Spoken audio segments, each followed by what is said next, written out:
Dr. LMadu, and the topic is the strategic implications of the Horn of Africa. And of course, Dr. LMadu has already identified those countries that make up what is called the Horn of Africa, and he will continue by giving us some additional information dealing with the economic developments in these particular areas. Dr. LMadu. Yeah, like I was saying, the major importance of the Horn is the control of the Straits of Bab el-Mandeb. The Bab el-Mandeb means, like I say, Gate of Tears in Arabic. It was named so because centuries ago there's a myth, a legend, that's saying that there was a big earthquake that separated Asia and Africa, killing millions of people in the process, and that's the way Bab el-Mandeb Straits got created. Bab el-Mandeb links Africa to Asia. On the other side of the Straits of Bab el-Mandeb, we have Yemen, the Yemen Arab Republic. On the other side in Africa, you have Djibouti. So the control of those straits is very important to the United States and the major powers. Very good. And like I said, about 3.5 to 4 million barrels of oil go through that straits every day towards the Suez Canal and to Europe and to Israel. So it's important who controls it. In fact, unbeknownst to a lot of people, the reason why the United States government and secretly also the Israeli government was supporting Haile Selassie in his bid to keep Eritrea was to keep control of that strait in friendly hands. They did not want it to fall into Muslim hands. And at that particular time, the Eritrean Liberation Front was viewed as a front for Islamic expansion and fundamentalism. That's the way the emperor carried to the American government. But however, now most people know that the leadership really of the Eritrean Liberation Front is predominantly Christian, led by Isaias Afwerki, who is the current president of Eritrea. Though the United States is not friendly with Eritrea at the moment, which is one of the reasons why we turn to Djibouti. Today, the United States has troops stationed in Djibouti, in the guise of fighting anti-terrorism.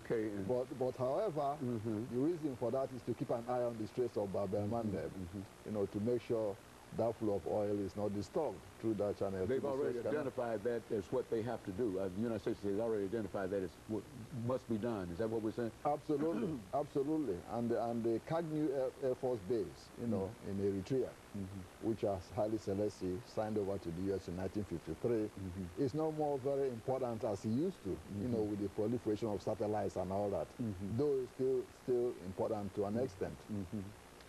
So here you have Kenya, Somalia, Sudan, Ethiopia, Djibouti, and Eritrea, all poor and unstable because of political problems. Though in the past few years there has been an election in Djibouti now, which is getting stable. Ethiopia has had elections, democratic elections, so to speak, in the African context. And Eritrea is the odd guy out. But what is interesting is that when Afwerki came to power, he became the darling of the United States and Western European countries until he showed his true colors. He is accused or alleged, to have really started the war in 1998 with Ethiopia. Because of his own ambitions, and that war completely destroyed the Eritrean economy, which is still reeling up to today. Then you have the Sudan. The Sudan controls the water to the Nile water to Egypt. And what you have now is that the Egyptian government is opposed to Southern Sudan becoming independent because of the fear of the Christian government controlling the waters going to Egypt. That's been one of the problems too of solving the Sudanese problem. Whenever an agreement is signed, the Egyptians oppose it because they do not want an independent Southern Sudanese government. On the other hand, you have Somalia and Kenya having a conflict over ethnicity. There are Somalis who live in Kenya. The Somali government wants them as part of Somalia. There are Somalis who live in Ethiopia. The Somalis want them as part of their country. Somalis who live in Djibouti, Somalia also claims Djibouti. So part of the problem in that part of the world has been what we call Somali irredentist ambitions. They want to, unify all the ethnic Somalis living in different countries surrounding Somalia. That was the reason for the two wars. Now, why are so many people in these other countries from Somalia? I mean, because of colonial artificial creations. Okay. You know, in Somalia itself, you can see, was under the control of almost three powers. The French, you know, Somaliland, you know, was is Djibouti. Then you have British Somaliland with this capital in Hargeisa, northern Somalia. Then you have southern Somalia in Mogadishu with the Italian Somaliland. So when independence was granted, these two, northern and southern Somalia became one country. You know, even though they are the same ethnic group. So Somalia is and Swaziland are the two most ethnically homogeneous countries in Africa. They are all the same, speak the same language in Somalia and Swaziland. You know, but you have clans within these so-called homogeneous ethnic groups, and that's why you had the Somali, you know, civil war. You know? Well, Dr. Madu, it seems that this is almost, it seems to be a very, almost an impossible kind of situation in terms of, because if we contend that the most important thing here is to create stability, it seems that it's a very, very difficult situation. I mean, what can be done in terms, we've got 2 minutes before this segment ends. You might want to start dealing with that. I mean, what could we do in terms of dealing with that? Well, I think the governments themselves have to find a way to solve it.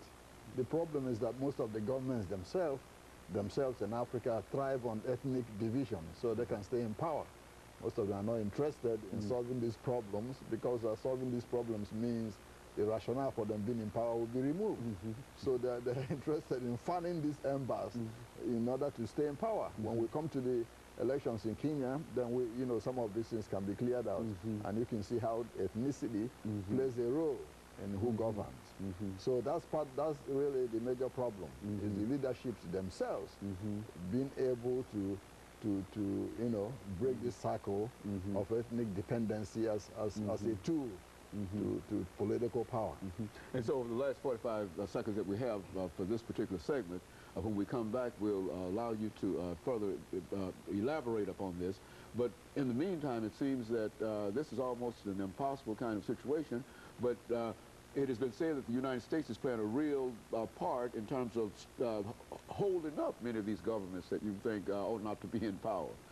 And so and when we come back, we want you to deal with that as an issue, because I think that if we're spending money to help to create the chaos that's there, and certainly we don't want to think that. And of course, we'll be back with our audience following this very, very short commercial break.